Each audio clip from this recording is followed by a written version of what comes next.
जय श्री राम, जय गौ माता। मैं चंद्रशेखर पांडे, मकात महाराज सर। महाराज आज की तारीख में, और ऐसे लोग मुझे रामू महाराज के नाम से प्राय है पूरे क्षेत्र वाले रामू महाराज के ही नाम से जानते हैं। अपने हिंदू धर्म के प्रति कट जा रहे हैं। कोई किसी धर्म में चला जा रहा है, कोई किसी धर्म में चला जा रहा है। छुआछूत तो थोड़ा सा कम अगर किए होते तो लोग दूसरे धर्म की तरफ कभी जाते भी नहीं। अगर कोई अपने धर्म को छोड़कर कोई दूसरे धर्म में जाता है तो इसकी आरक्षण को आप खत्म कर, लेकिन जहां सामान्य सीट है वहां सामान्य को लड़ने का, चाहे वो राजनीति हो चाहे वो नौकरी हो, जहां सामान्य के लिए आरक्षण है आपने फिक्स कर दिया है तो सिर्फ सामान्य चुनाव लड़े और सामान्य में ही उसमें नौकरी से आरक्षण करना है। तो आप गरीबी अमीरी पे करिए। आज कलेक्टर का बेटा को आरक्षण के कारण कलेक्टर का बेटा को भी उसको आरक्षण है, सीएम का बेटा को आरक्षण है। जो परिवर्तन करता है वो उसका जो आरक्षण है उसको एक लाइन से उसको समाप्त किया जाता है। जिनसे लोग 2.5 लाख रुपए लिए थे उनको फंसाने के लिए रोज झगड़ा। आप समझ रहे हैं? ये प्रदीप मिश्रा जी के कार्यक्रम पैसा वसूल करने का 2 लोगों ने ठेका लेकर रखा था, ये को शर्मा जी और को शुक्ला जी। आपके ऊपर मतलब जो भी आरोप लगा रहे हैं कि प्रदीप मिश्रा जी आए थे, हाँ, श्री रमनकांत महाराज जी ने इतना करोड़ों का पैसा गमन किया। कोई व्यक्ति हमको हमारा तो पैसा उन्होंने कर्म किया कि जाति पाति पूछे नहीं, कोई हरि को भजे सो हरि कोई रैदास जी महाराज मानो दे आने दो, तब हम इनका दाह क्रिया करेंगे। रावण का क्या है, उनके रिश्तेदारों को लोग रुकते हैं भैया, वो जब आ जाएंगे तभी दाह, चाहे आज करें कल करें परसों करो नरसों करें, रोज चल रहे हैं रावण जलाने की क्रिया। क्यों? क्योंकि उनके जो रिश्तेदार जिनको निमंत्रण दिए हैं जब तक वो ना आ जाए हामी ना भर दे तब तक रावण आ जाए। जय श्री राम।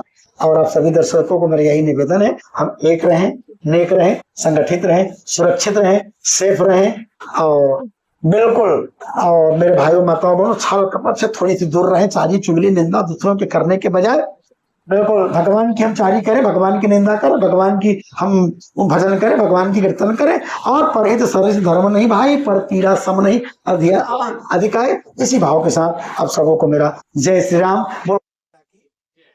जय श्री राम, जय गौ माता। मैं चंद्रशेखर पांडे और आज आपको ऐसे सक्सेस से मिलाना चाहूंगा जिनकी काफी चर्चा रहती है और बहुत ही सरल और सहज स्वभाव के हैं और अपने धर्म के प्रति और हिंदू धर्म के प्रति वो जिस प्रकार से प्रचार प्रसार कर रहे हैं। और ये मेरे लिए भी बहुत बड़ी बात है कि आज मैं ऐसे व्यक्तित्व से मिल रहा हूँ और आपको भी मिला रहा हूँ। इंटरव्यू के बहाने मैं ऐसे सक्सेस से मिल रहा हूँ जो मेरी जिंदगी के लिए और इस नसीब के लिए बहुत अच्छी बात है। तो आइए आपको मिलाते हैं श्री रमाकांत महाराज सर। जय श्री आप हरदी बाजार से हैं और अपना परिचय हमारे दर्शकों को बताने की जरूरत नहीं है, लेकिन फॉर्मेलिटी है, एक बार बताइएगा। मेरा तो जन्म स्थान यहाँ से 10 किलोमीटर आगे ग्राम भलपहरी है तो मेरा जन्म स्थान, लेकिन यहाँ हरदी बाजार आया मुझे 30 साल हो गया है। और मैं नाम अपना लिखता हूँ रमाकांत महाराज आज की तारीख में, और ऐसे लोग मुझे रामू महाराज के नाम से प्राय है पूरे क्षेत्र वाले रामू महाराज के ही नाम से जानते हैं। लेकिन अब रमाकांत महाराज के नाम से बाहर वालों के लिए मैं रमाकांत महाराज हूँ, लेकिन गांव वालों के लिए, अपने अगल बगल वालों के लिए मैं वही रामू महाराज जी। और मैं रामू महाराज ही बन करके रहना चाहता हूँ, मुझे उससे अच्छा जी। आपका प्रिय नाम है? हाँ, मेरा प्रिय नाम है। हाँ, ये जानना चाहते हैं अभी वर्तमान समय में लोग अपने हिंदू धर्म के प्रति कट जा रहे हैं।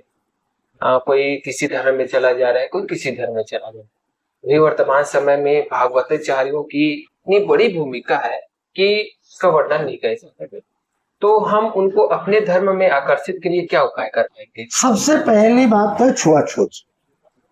इनको अलग करने में भी हमारी मुख्य भूमिका है। इनको हमने खुद दूर किया छुआछूत के माध्यम से। इनको हमने कभी अपने किनारे आने का मौका ही नहीं दिया।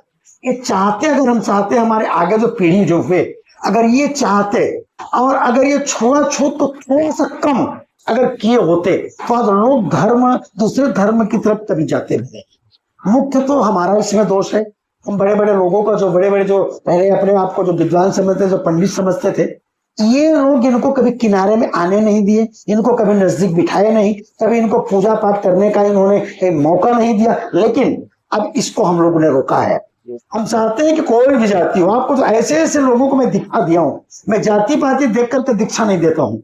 मैं तो हर जाति, आप आश्चर्य हो जाएंगे कि मैं किस किस जाति ने मुझसे दीक्षा लिया है। अब लोग मुझसे जुड़े, मैं ये नहीं पूछता कि तुम किस जाति को, महाराज जी हम आपको गुरु बनाएंगे, मैंने उनको दीक्षा दिया है। मुझे उनको इस लाइन में लाना है, अपने हिंदू धर्म से जोड़ना है, उनकी जाति देख करके मुझे दीक्षा नहीं देनी है। और इससे बहुत लोग प्रभावित हुए, बहुत लोग।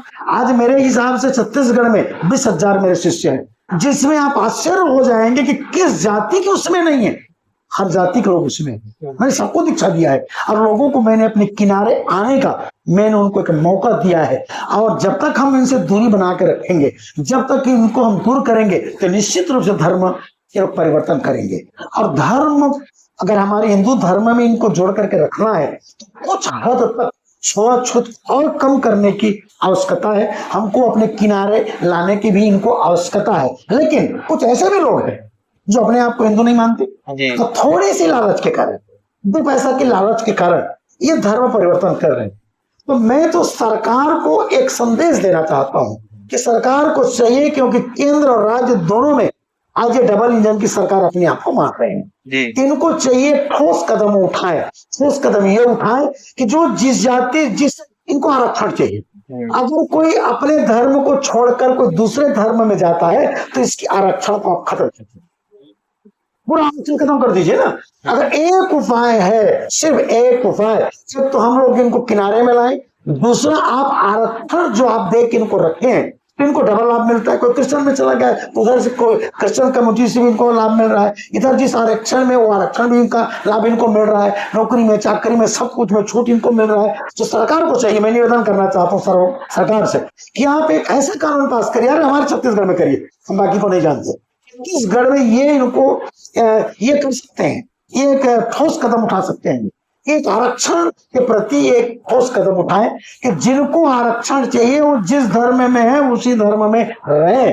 और इसमें एक नियम बना दे, 10 साल पहले जिन्होंने भी धर्म परिवर्तन किया है उसके आरक्षण को खत्म करेंगे। सारा सबको सामान्य बनाइए ना। सामान्य बनने का इतना शौक चढ़ा हुआ है लोगों को, जहां चुनाव हुआ तो एसटी अपने में लड़ेगा, एसटी अपने में लड़ेगा, वो पिछड़ा वर्ग अपने में लड़ेगा, लेकिन वही कोई सीट अगर सामान्य हो जाता है तो सिर्फ उसमें खुद पड़ेंगे। देखिए इनकी भावना कितना बढ़िया है। ऐसे में एसटी है, ऐसे में एससी है, ऐसे में पिछड़ा वर्ग। हाँ, लेकिन कोई सीट अगर सामान्य आया तो चुनाव लड़ने के लिए सब उसमें दौड़ते हैं कि नहीं? इसका मतलब आपको चाहते है सामान्य बनने का, तो को सामान्य कर दो ना।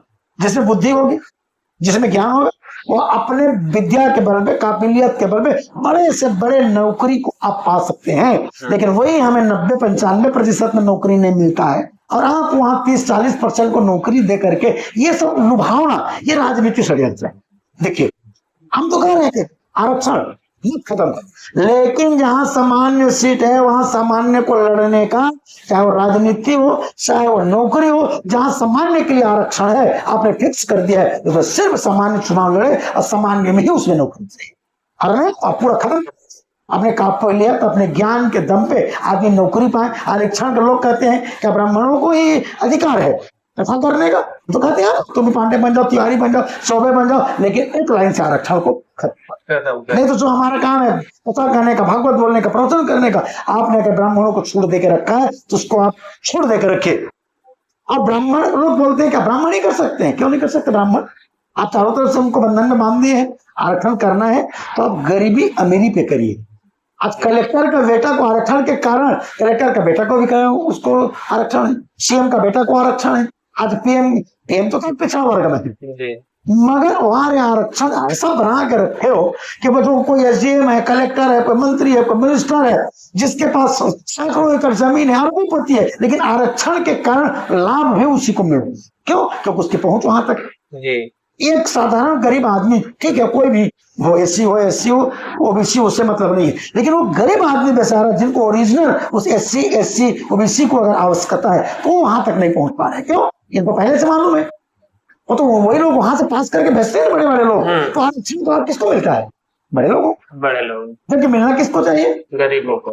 ब्राह्मण को छोड़िए, इन्हीं लोगों के बीच में आप विचार करके देखिए, सारा आरक्षण इन्हीं को मिला हुआ।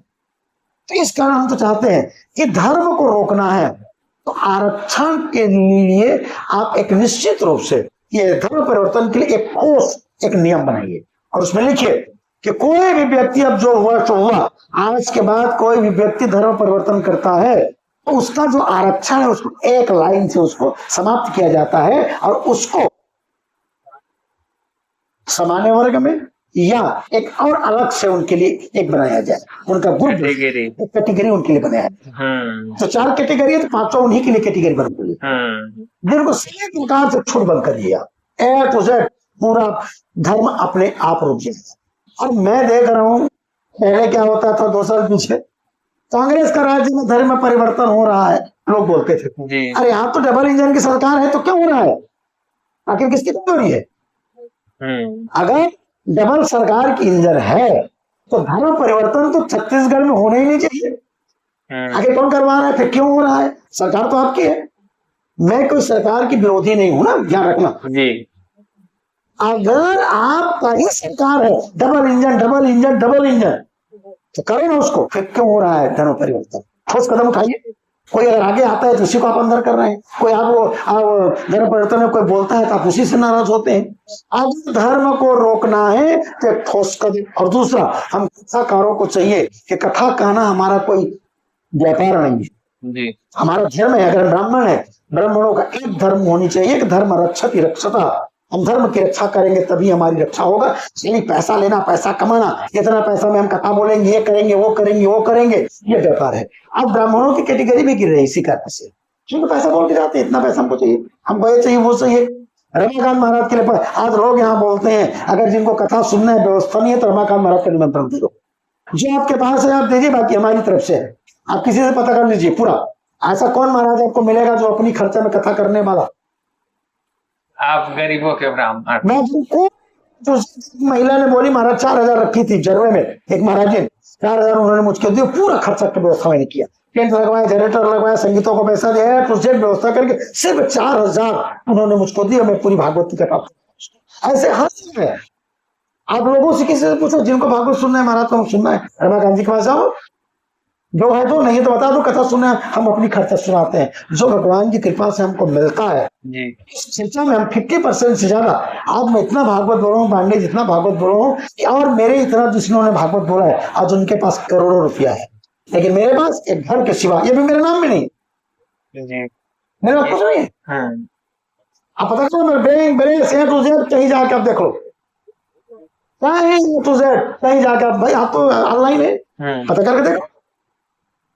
मेरा काम धर्म की प्रचार करना, रक्षा करना, और मैं चाहता हूँ पांडे जी भगवान की कथा करते करते हम इस दुनिया से निकल जाए।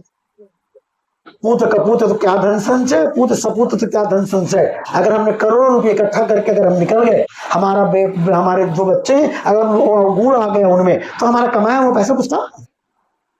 हम चाहते हैं कि हमको बहुत, देखिए आज एक व्यवस्था चाहिए, चलने के लिए गाड़ी चाहिए, रहने के लिए घर चाहिए, तो चाहिए भाई। आप पता कर लीजिए, कोई भी बैंक बैलेंस दुनियादारी कहीं से भी आप करवा लो, हमारे पास क्या है।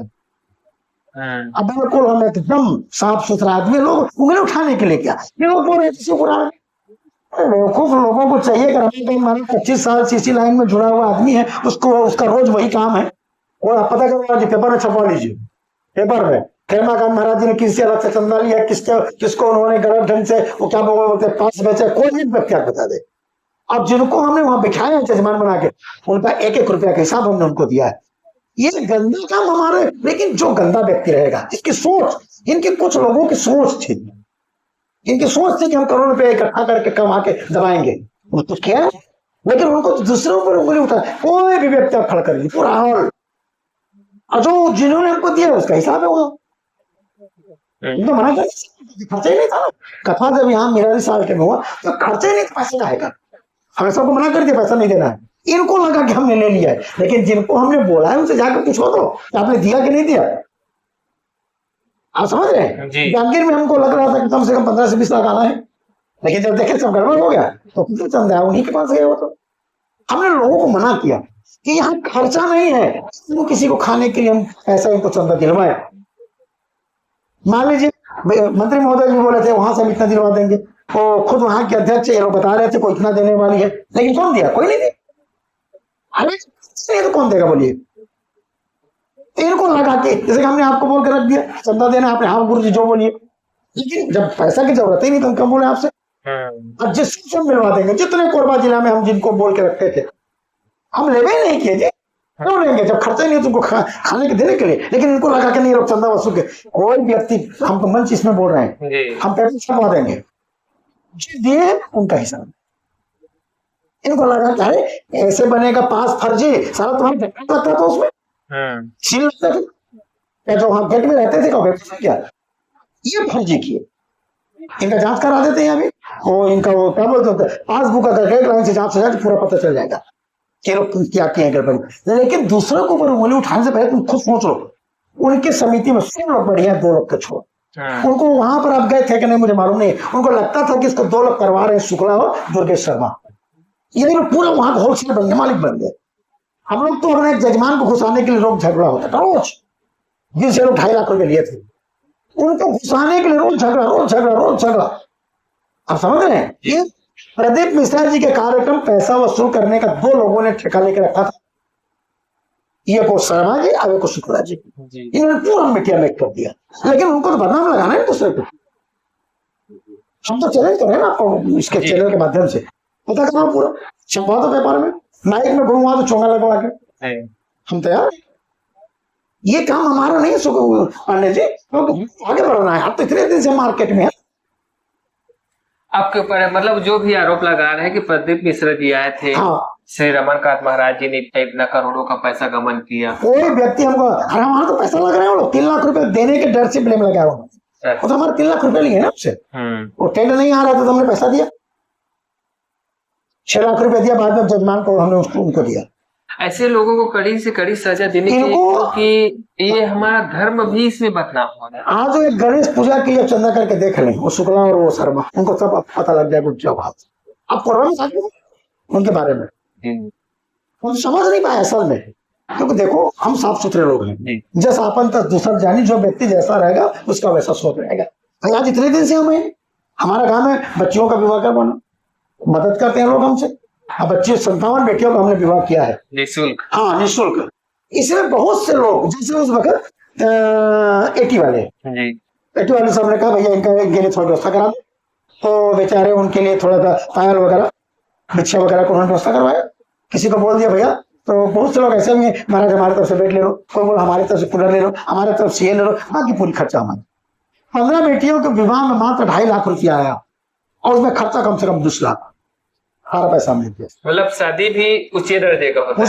आप देख पूछिए काला मैदान में जो हुआ, जो प्रगति नगर में हुआ, जो 11 बेटियों का विवाह बुरसरा में हुआ, जो 10-15 बेटियों का विवाह जो तेंदुआ धाम में हुआ, पता नहीं आता। हमारा काम लोग खगेगा, झूठ ज्यादा दिन टिकता नहीं है। देखिए आपको बता, आप झूठ के दीवार पे झूठ का दीवार ज्यादा दिन तक टिकता नहीं है, समझ रहे हैं। और इतना अगर बोल रहे हैं तो जरूर भगवान की कुछ कृपा और मेरे को बहुत अच्छा करते हैं तभी हम बोलते हैं, और कहीं से भी हमको बोलवा दीजिए, कहीं से तुझे आओ। आपकी लोकप्रियता भी बहुत है, भगवान में सबसे कृपा है, जाबर कृपा राम जी। मैं तो नारायण सेवा संस्थान के लिए बोला था जी, 500 बच्चों के लिए पैसा गया, 100 बच्चों का पैसा मैंने खुद दिया ऑपरेशन के लिए, 500 बच्चों का ऑपरेशन के लिए पैसा गया वहां। और देखिए अच्छा काम करिएगा। देखिए हम तो चाहते हैं कि लोग बदनाम भी करें, बदनाम होना भी चाहिए, समझ रहे हैं। भगवान राम को नहीं छोड़े तो हमको कौन पूछता है, भगवान कृष्ण को नहीं छोड़े तो हमें कौन पूछता है, हम किस खेत के मूली है, किस खेत के है। आप सोचिए थोड़ा, आपको होना भी चाहिए, उसमें नाम बढ़ता है, नाम बदनाम। देखिए बदनाम हो रहे हैं, हमको कोई दुख नहीं, कोई नो कष्ट, अच्छा लग रहा है। तो कम से कम लोग किसी न किसी बहाने से हमारी चर्चा तो हो रही है, चाहे या तो नाम या बदनाम। हाँ लेकिन अगर बदनाम करोगे तो प्रूफ देना पड़ेगा आपको। अब अच्छा है, निंदक नीरे राखी आंगन कुटी छवाए, बिन पानी साबुन बिना निर्मल करे सुभाए। वो हमारे विज्ञापन करने वाले लोग जो हमारी बुराई करते हैं, हम चाहते हैं 10 और लोग बुराई करें, लेकिन सच्चाई सच्चाई। बुराई करने वालों को हम प्रणाम करते हैं, करें हम करें, ताकि लोग हमको जाने कि यही रमाकांत महाराज जी। लोग जानते हैं कि रमाकांत महाराज जी का स्वभाव कैसा है, हम हमको मानते हैं। अब देखिए समाज में आज कोई किसी को खुश नहीं कर सकता, 100 लोगों में 10-20-25 लोग तो आपकी बुराई करने वाले जरूर रहेंगे, और अच्छी भी बात है, करना भी चाहिए। बुराई हमारा विज्ञापन है। रमाकांत महाराज कुछ नहीं जानता, ठीक है, भगवान के बारे में कौन जान सकता है बोलिए, हरि अनंत हरि कथा अनंत, भगवान के बारे में कौन जान सकता है बोलिए, जो समझ गए बस वही कथा।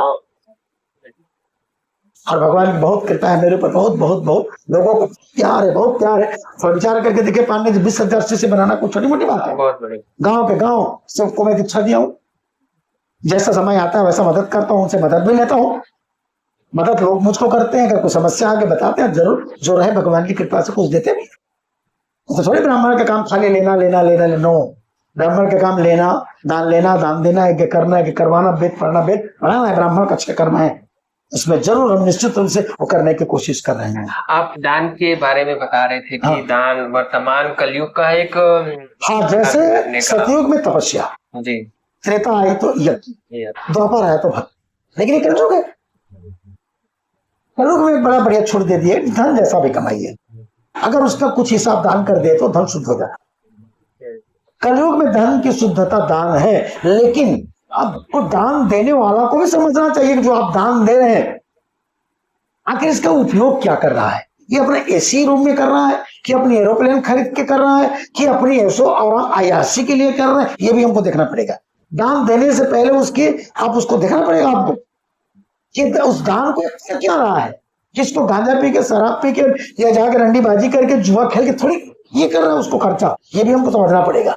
अगर इनको समझ में नहीं है तो दान का फल आपको मिलेगा, लेकिन अगर आपको मालूम है कि गलत काम में पैसा लगाता है तो उसका फल आपको भी मिलेगा, क्योंकि आपका पैसा से गलत कर रहा है। जबकि आपको मालूम है कि दुरुपयोग करता है तो उसका फल वो तो भुगतेगा, लेकिन देने वाला को भुगतना पड़ता है। इसका दान भी सोच के दीजिए, ऐसा नहीं ध्यान चलती जिसको पाए उसी को दान कर दीजिए।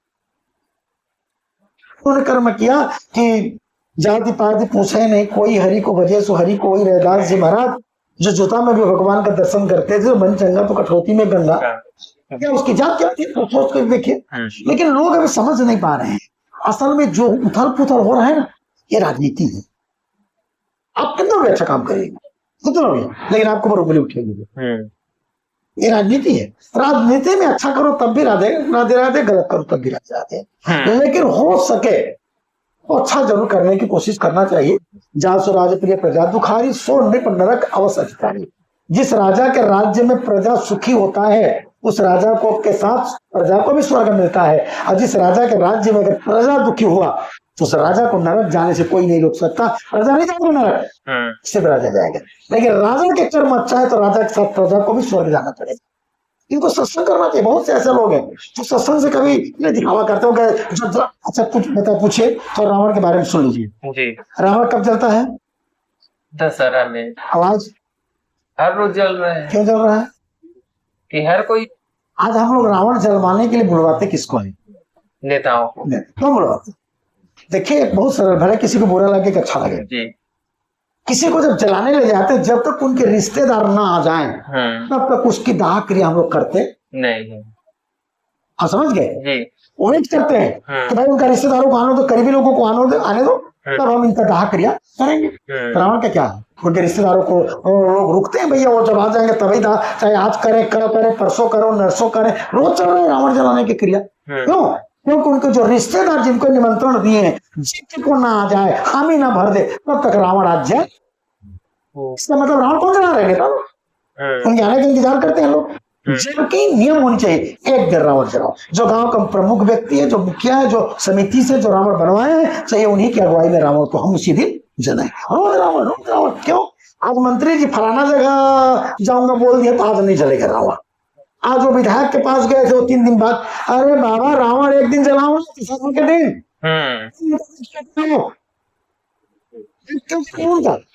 इसका मतलब है कि किसी को साइड पे रखते हैं, चाहे वो आदमी कोई मरता है तो साइड पे रखते हैं, अरे भाई इनका परिवार दूर में है और जब तक ना आ जाए तब तक इनको हम जलाएंगे नहीं।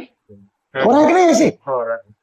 इसको बंद होना चाहिए जी। बिल्कुल अच्छी मेरी इच्छा ये हुई है, आपके जैसे कोई बनना चाहे तो क्या करना पड़ेगा? मेहनत करना पड़ेगा। देखिए स्वाध्याय, एक तो निस्वार्थ होना चाहिए व्यक्ति। स्वार्थ तो मुझको भी है ना, ऐसा नहीं कि मैं स्वार्थी नहीं हूँ, लोभ मुझको भी है। अगर मैं बोलूं मैं लोभी नहीं हूँ, बिल्कुल झूठ बात। कोई कथा करने वाला व्यक्ति, भागवत करने वाला व्यक्ति, पुरोहिती करने वाला व्यक्ति अगर मन से बोलता हो कि मैं निर्लोभ हूँ तो उससे झूठा दुनिया में कोई नहीं हो सकता। लोभ तो नहीं है, लोभ है प्लस अरे लो जो दे दिए, और बोलते हैं हम महाराज जी ले लो भाई, आप जो दे दिए स्वेच्छा से स्वीकार है। हमारे जैसे बनने के लिए हमने बहुत 18 घंटा हमने पढ़ा है। स्वाध्याय से बड़ा कोई गुरु नहीं घुसे, और उच्चारण से बढ़िया आचरण होना चाहिए इस लाइन में आने के लिए। आप गुटखा मुंह में भरे हो, खा रहे हो, गुटखा मुंह में भरे हो, वो भागवत के मंच में बैठ गए, दिन में गुटखा खा रहे हो, सत्यानारायण कथा करने के लिए चले गए। ऐसे ब्राह्मणों को तो बुलाना बंद करना चाहिए समाज को। जो ब्राह्मण गुटखा खाते खाते अगर भागवत के मंच में बैठने जा रहा है, जो ब्राह्मण बैठ के पूजा करने के समय मंच में गुटखा भरा हुआ है, जो तंबाकू भर करके माला जप कर रहा है, ऐसे ब्राह्मणों को न दान देना चाहिए, ना ऐसे ब्राह्मणों से मंत्र का जप नहीं करवाना चाहिए। आप कितना बढ़िया करते हैं मतलब वो नहीं है, आपका आचरण शुद्ध होना चाहिए। आचरण उच्चारण से बढ़िया क्या चाहिए? आचरण। आप क्या जानते हैं उससे कोई मतलब नहीं है, लेकिन आपका आचरण शुद्ध हो, निर्मल हो, पवित्र हो, तभी आप उस गद्दे में बैठने के अधिकारी हैं। और आज मैं बहुत से ब्राह्मणों को देखा हूं हमारे यहाँ गुटखा खा रहे हैं, थू कर रहे हैं, वही मंच में जाके बैठ रहे हैं, वो खूब भर लिए, वो महाराज जा पड़ रहे हैं। अरे बाबा वो तो नरक में ज्यादा ही करेगा, और जिसके लिए वो कर रहा है उसको भी कोई फल मिलने वाला नहीं है। तो ब्राह्मण बंधुओं से मेरा निवेदन है, अगर आप पुरोहिती करते हैं, यज्ञ करते हैं, भागवत करते हैं, तो अपने आचरण को आप बदलिए। ये तंबाकू बीड़ी माखो खा करके आप यज्ञ में न जाइए, न कथा में जाइए, न पूजा में जाइए। ये मेरा आप सबको सीखना कोई भी व्यक्ति है तो सेठ, अरे हमको जो लाभ मिलना है वो लाभ मिल रही है। मात्र धर्म को रोकना का ये नियम है कि आप एक और कदम उठा दीजिए। कोई भी ए टू जेड धर्म परिवर्तन करता है तो उसका आरक्षण को आप खत्म कीजिए। इसी के साथ पांडे जी महाराज जय श्री राम।